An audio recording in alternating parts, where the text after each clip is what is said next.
If you were to picture elegance, kindness, and timeless beauty, one name would likely come to mind: Audrey Hepburn. The woman whose smile could soften even the coldest heart, and whose eyes spoke the language of empathy to the world. She was the very embodiment of grace, the dazzling actress who floated through Hollywood's golden age with effortless charm. But behind that gentle smile, Audrey carried a lifetime of pain that shaped her, humbled her, and ultimately made her unforgettable. Our story begins far from the flashing lights of Hollywood in Brussels, Belgium. It was May 4, 1929, a spring morning, when a baby girl named Audrey Kathleen Rustin took her first breath. She was born into privilege, the daughter of an English banker, Joseph Victor Rustin, and a Dutch baroness, Ella van Heemstra. Her early childhood was surrounded by comfort, discipline, and sophistication, the kind of upbringing meant for a lady of society. But destiny had something else planned. From a very young age, Audrey idolized her father. He was charming,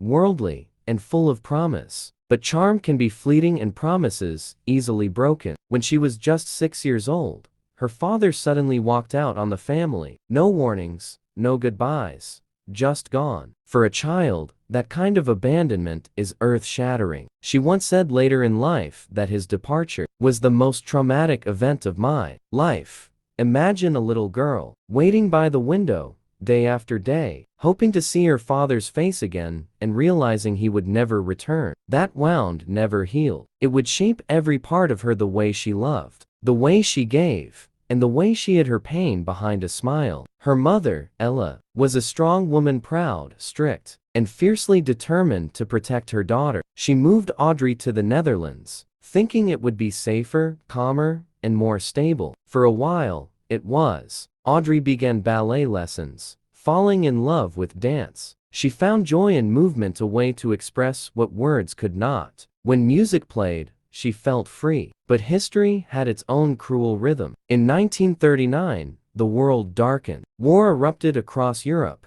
and soon the Nazis invaded the Netherlands. Audrey was just 10 years old when her peaceful childhood was replaced by sirens, soldiers, and fear. Her mother changed her name to Ella van Heemstra.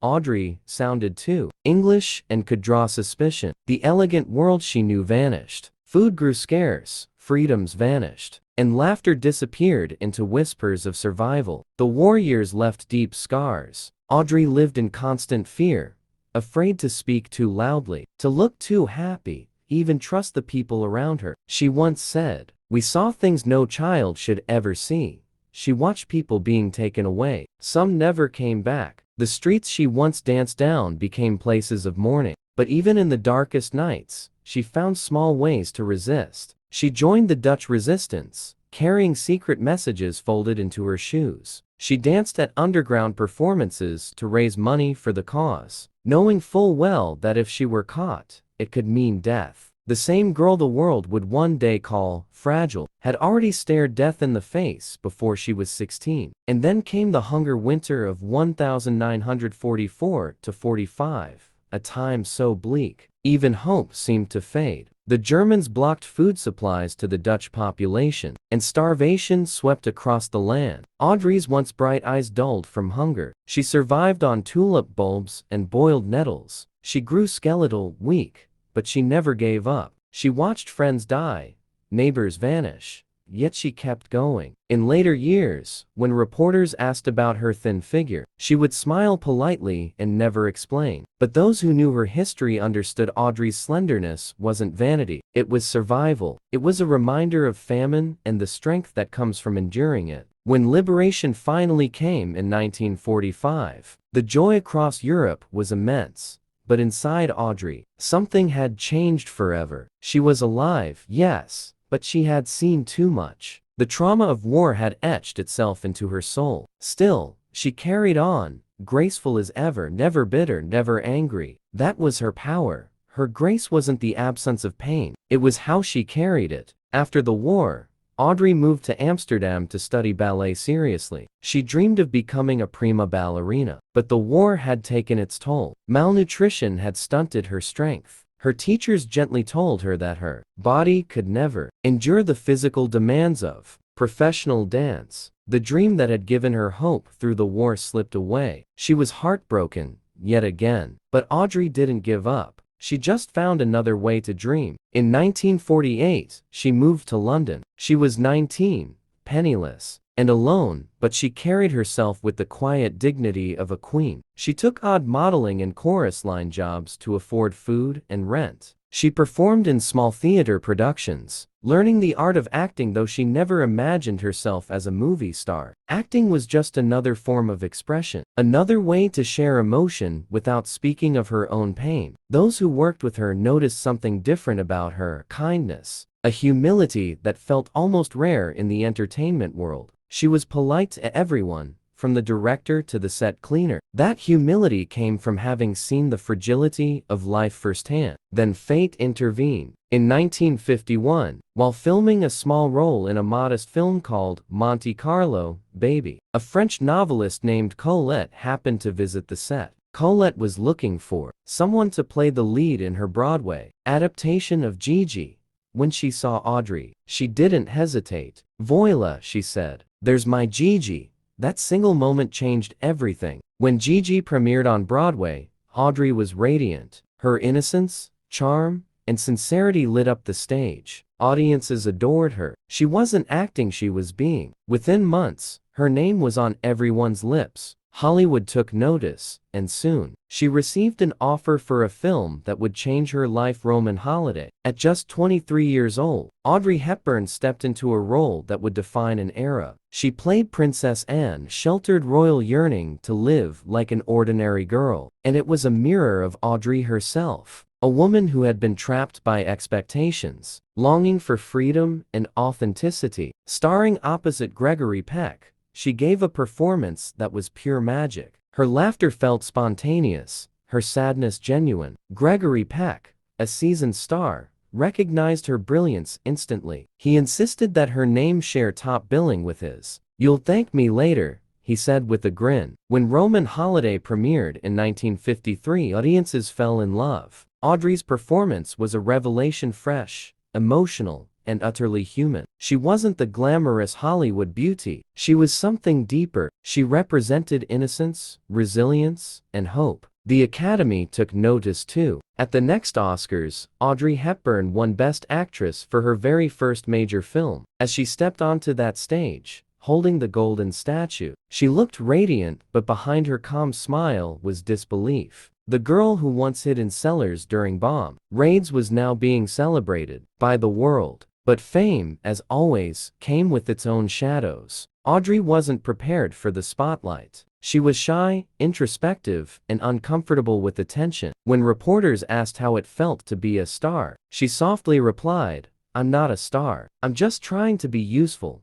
That humility wasn't an act, it was who she was. While others chased fame, Audrey searched for meaning. Following Roman Holiday, offers poured in. She starred in Sabrina alongside Humphrey Bogart and William Holden, and later in Funny Face, War and Peace, and Breakfast at Tiffany's. Each role showcased a different side of her: the romantic, the dreamer, the strong woman behind the softness. But behind the scenes, Audrey struggled. Hollywood adored her, but she often felt like an outsider. She worried she wasn't glamorous enough, tall enough, or confident enough. The same insecurities from her childhood whispered to her in her quietest moments. She once confessed, "I never thought I'd make it. I'm not really a film star. I just happen to be in films." That was Audrey, the most photographed woman in the world, and yet deeply self-conscious. During the filming of Sabrina, she met actor William Holden. Their chemistry was undeniable,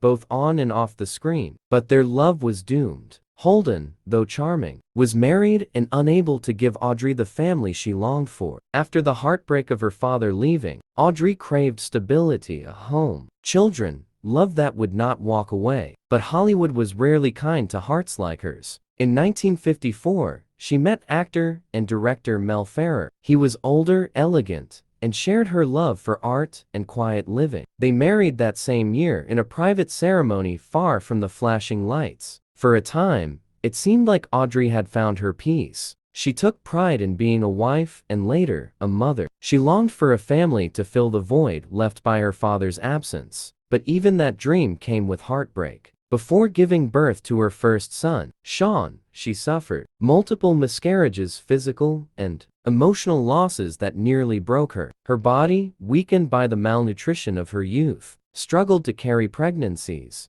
Yet she endured, always graceful, never bitter. When Sean was finally born in 1960, she called him her miracle. Even in her happiness, Audrey's health was delicate. She worked tirelessly, but often pushed herself to exhaustion. Hollywood demanded perfection, and she gave it, though at great cost. Friends noticed she often looked tired, her smiles a bit forced between takes. But Audrey never complained. "You must look beyond the smile," one co-star once said. "There's a deep sadness there, but also an incredible strength." By the late 1950s, Audrey was a global icon. Every woman wanted to look like her. Her style, the black dress, the ballet flats, the elegant simplicity became legendary. Yet, she never cared for fashion or fame. "Elegance," she said, "is the only beauty that never fades." But what she really meant was kindness. For Audrey, grace wasn't about how you walked, but how you treated others. Behind the fame, though, she still battled her demons. The abandonment from her father haunted her relationships. She longed for reassurance, often seeking comfort in quiet gestures,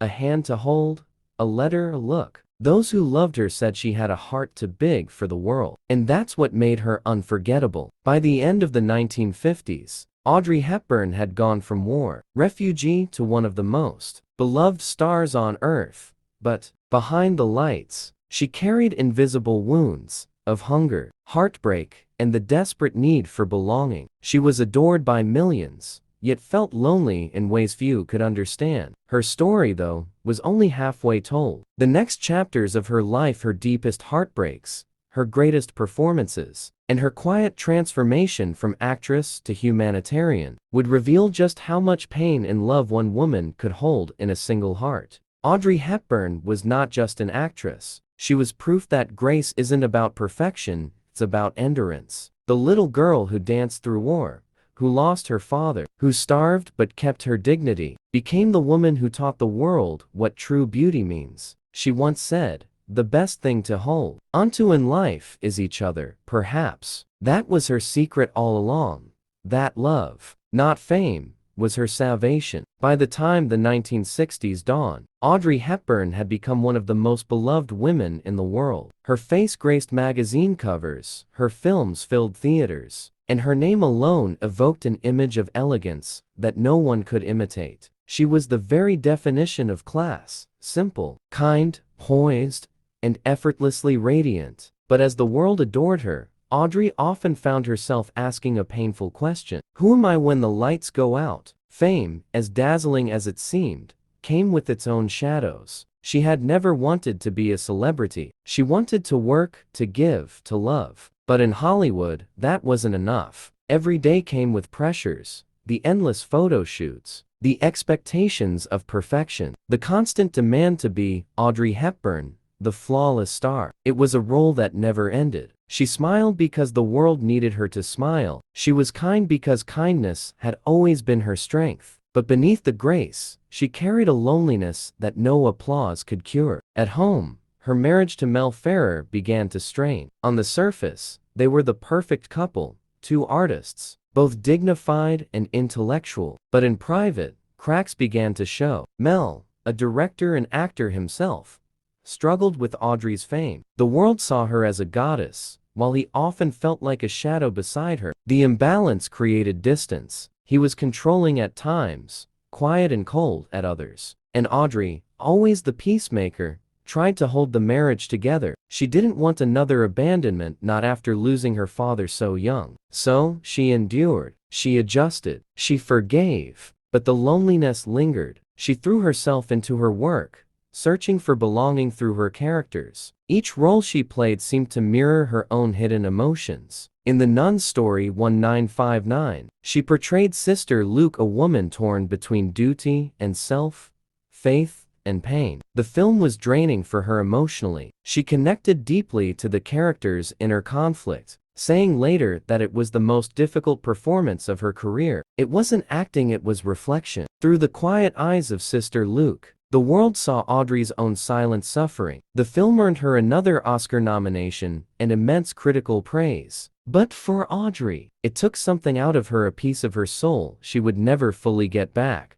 Between roles, she tried to build a life of normalcy. She loved gardening, cooking simple meals, and spending time with her son, Sean. Friends said she was happiest when, barefoot in her garden, hair tied back, smiling over a cup of tea. Stardom was a costume she wore with grace, but her heart belonged to quiet domestic life. She once said, "Success is like reaching an important birthday and finding you're exactly the same." The world saw her as special, but Audrey never saw herself that way. She was just a woman trying to live kindly in an unkind world. Then, in 1961, she took on the role that would immortalize her image forever. Breakfast at Tiffany's. The moment she appeared as Holly Golightly, the black dress, the pearls, the cigarette holder, a new cultural icon was born. Women around the world copied her style, her walk, her voice. But few realized that behind the chic elegance of Holly Golightly was a deeply sad woman, and not just in the film. Holly's loneliness, her longing for love, mirrored Audrey's own life at the time. Playing her was both a joy and a wound. She later admitted she felt emotionally exposed in that role because she understood Holly too well, a woman who smiled through heartbreak, who believed in love even when it hurt. Her performance was radiant, full of contradictions, fragile yet strong, whimsical yet wise. And it worked. Breakfast at Tiffany's became one of the most iconic films in history, and Audrey's image became eternal. But fame, once again, came with a price. The world adored her so much that they stopped seeing the woman behind the legend. Audrey Hepburn wasn't a goddess. She was human, tender, wounded, compassionate, and tired. As the 1960s continued, Audrey's career soared, but her personal life began to crumble. The marriage with Mel Ferrer grew colder. They argued quietly, without shouting, the kind of arguments that happen in silence. He was distant. She was heartbroken. She wanted warmth,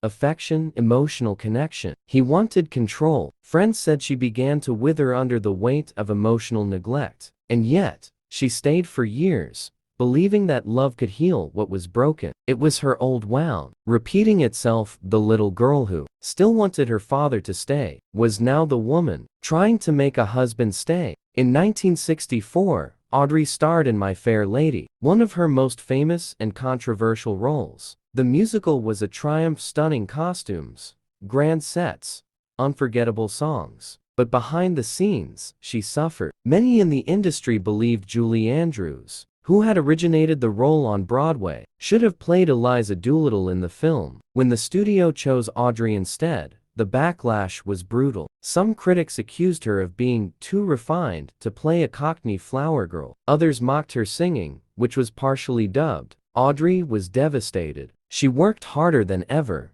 rehearsing endlessly, trying to prove she deserved the role. But the criticism cut deep. She cried privately, feeling she had let people down. And yet, when My Fair Lady premiered, audiences adored her once more. Her transformation from ragged street girl to regal lady was mesmerizing, a reflection, perhaps, of her own journey in life. From war-torn Europe to Hollywood royalty, she had lived that metamorphosis. But while the world celebrated, she felt empty. The applause no longer filled the silence in her heart. In 1968, after 14 years of marriage, Audrey finally ended things with Mel Ferrer. The divorce broke her. She wasn't just losing a husband, she was losing the dream of a family that stayed together. But for the first time, she chose herself, her peace, her sanity, her freedom. "I was shattered," she once admitted, "but I was free." It was a bittersweet victory. Shortly after, fate gave her another chance at love. While filming Two for the Road in the south of France, she met a handsome Italian psychiatrist named Andrea Dotti.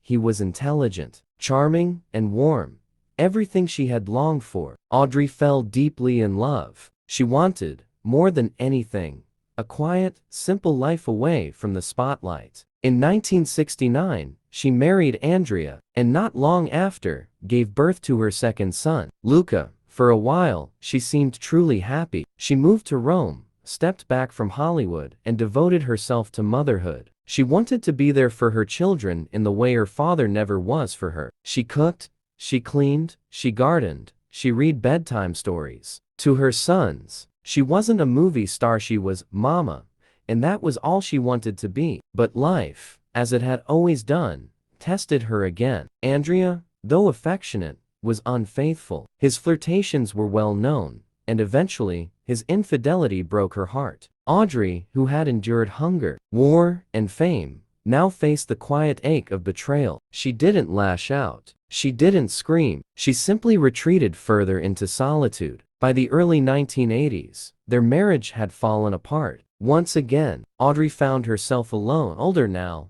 wiser, but still searching for lasting peace. In those later years, she looked back on her career and often said she never really believed she was talented. She credited her success to luck, to being in the right place at the right time. But those who knew her knew better. Her power wasn't in her acting technique, it was in her soul. She didn't just perform, she felt. Every expression, every gesture came from genuine emotion. She made people believe in goodness because she truly was good. And perhaps that's why the world loved her so much. Because she represented something pure in an age of cynicism. She wasn't loud or scandalous. She wasn't trying to be perfect. She simply embodied kindness, and that was her magic. Even in her hardest times, Audrey never lost her empathy. In fact, the more pain she endured, the more compassionate she became. She said, "People, even more than things, have to be restored, renewed, revived, reclaimed, and redeemed." Those words weren't just poetic, they were personal. She had spent her life restoring others while quietly healing herself. In 1980, Audrey met a Dutch actor named Robert Wolders. He wasn't just another romance. He was her peace. For the first time in decades, she found a love that was gentle, loyal, and true. They never married, but they didn't need to. She called him the love of my life. They spent their days traveling, gardening, cooking together, living far away from the noise of fame. For the first time, she didn't have to perform. She could just be. But while she had stepped away from Hollywood, she hadn't stepped away from humanity. The memories of her war-torn childhood, the hunger, the fear never left her. When she looked at suffering children around the world, she saw herself. That realization ignited a new purpose in her heart. She had given the world beauty. Now, she wanted to give it hope. So when UNICEF, the United Nations agency that helps children, asked her to become a Goodwill ambassador, she didn't hesitate. "I've been given so much," she said. "Now must give something back." It was the next great act of her life, one that would define her legacy even more than her films. By the late 1980s, Audrey Hepburn was no longer the shimmering starlet who turned heads in Hollywood. She had stepped away from the camera, leaving behind a trail of unforgettable roles and an image of grace that would outlive generations. Yet, even as the world moved on to newer faces and fresher stars, Audrey's heart was quietly searching for something more profound, something beyond applause and admiration. Fame had given her everything she once dreamed of: beauty, recognition, and wealth. But in the quiet hours of the night, Audrey often felt that she had been blessed not to possess, but to give. She knew that her life's second act wasn't meant for movie screens. It was meant for humanity itself. In 1988, the United Nations Children's Fund UNICEF reached out to Audrey, inviting her to become a Goodwill ambassador. The invitation moved her deeply. This wasn't a publicity role. It was an emotional calling. The same organization that once helped her survive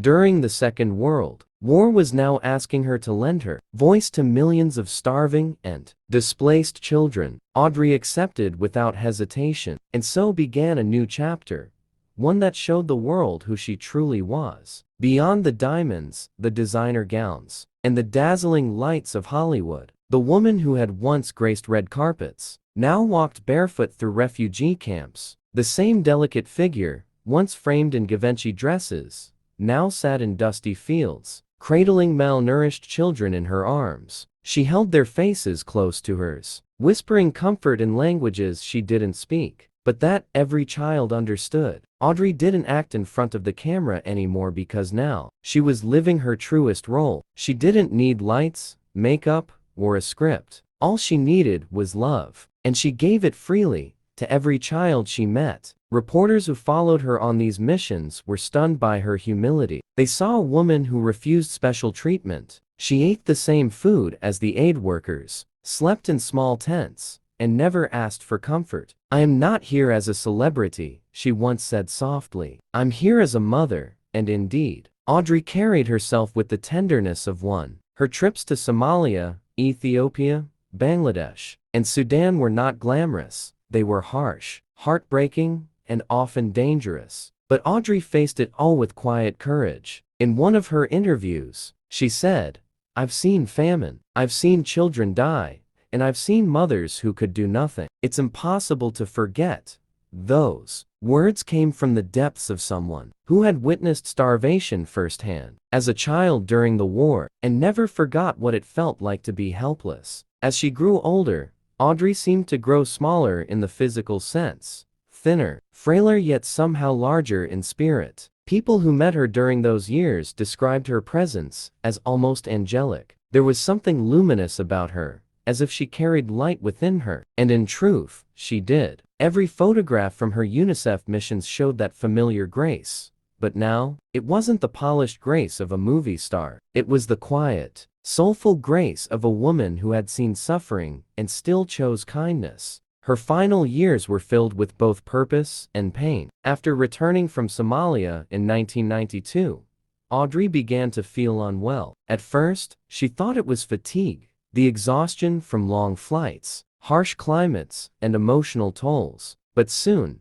the truth came out. Audrey was diagnosed with a rare form of abdominal cancer. The news broke the hearts of millions. How could someone who had spent her life spreading light now face such darkness? Yet, Audrey met the illness with her signature serenity. She refused to let it define her remaining days. Instead of hiding from the world, she continued speaking about the plight of suffering children, urging the world not to forget them. "There is so much to be done," she said softly, "and so little time." Her final Christmas was spent in her beloved Swiss home. La Paisible, the peaceful place, snow blanketed the mountains, and her garden lay quiet under winter's touch. Surrounded by her two sons, Sean and Luca, and her lifelong friends, Audrey's final days were filled not with fear, but gratitude. She often sat by the window, looking at the falling snow, and whispered how beautiful life had been even with all its sorrow. "You see," she once told her son, "I had nothing as a child, and then I had everything. I've learned that the only thing that truly matters is love." On January 20, 1993, Audrey Hepburn took her last breath. She was 63 years old. The world mourned her as one mourns a rare light that fades too soon. Hollywood lost an icon, but humanity lost something even more precious. A heart that had loved beyond borders, beyond fame, beyond self. Her funeral in Switzerland was intimate and simple, just as she had wished. There were flowers, her favorite, white tulips, and gentle music playing in the background. Gregory Peck, her dear friend and co-star, could barely hold back tears as he read her favorite poem, Unending Love by Rabindranath Tagore. Even in her absence, Audrey's presence filled the room, quiet, elegant, eternal. But Audrey's story didn't end that day. Her legacy continued through her sons, who dedicated themselves to carrying forward her humanitarian mission. The Audrey Hepburn Children's Fund, established in her honor, continues to support countless children in need around the world. Every school built, every meal served, every child saved in her name. It all keeps her light alive. And somewhere, perhaps, that's exactly what Audrey wanted. Not to be remembered as a movie star, but as someone who gave hope to the hopeless. Today, when we look back at her films, Breakfast at Tiffany's, Sabrina Roman Holiday, we see more than just beauty. We see the reflection of a woman who turned her pain into purpose. Every smile she gave on screen was hard-earned, born from a heart that had known hunger, fear, and loss. Behind those doe-like eyes lived a survivor. Behind that graceful posture stood a woman who had carried her family through war, who had danced on wounded legs during bombings, who had faced loneliness in the glittering world of fame, and yet chose compassion every single time. There's a quiet power in her story. It tells us that grace isn't about perfection, it's about perseverance. It's not about how the world sees you, but how you treat the world. Audrey Hepburn was not just beautiful, she was good. And goodness, as she proved, never fades. Long after the curtains closed and the applause faded, her light kept shining through the lives she touched. As the camera slowly fades to black, imagine Audrey's voice soft, kind, hopeful, echoing one last time. As you grow older, you will discover that you have two hands, one for helping yourself, and the other for helping others. That was her philosophy, her truth, her legacy, and maybe, just maybe, that's the secret behind her grace, the quiet, hidden pain that made her not bitter, but better. Audrey Hepburn's life reminds us that beauty without kindness is empty, and fame without empathy is meaningless. True grace, the kind that never fades, is born in the darkest of places, from hearts that refuse to stop loving. And so, even now, decades after she's gone, Audrey still lives, in every act of kindness, in every child's smile, in every person who chooses compassion over indifference. Because though her time on earth ended, her light never went out. If her story touched you tonight, take a moment to share her light. Tap like to honor her memory, and share this video so her grace keeps reaching others. And before you go, tell me in the comments, what does grace mean to you? Because just like Audrey showed us, even the smallest kindness can outshine the darkest night.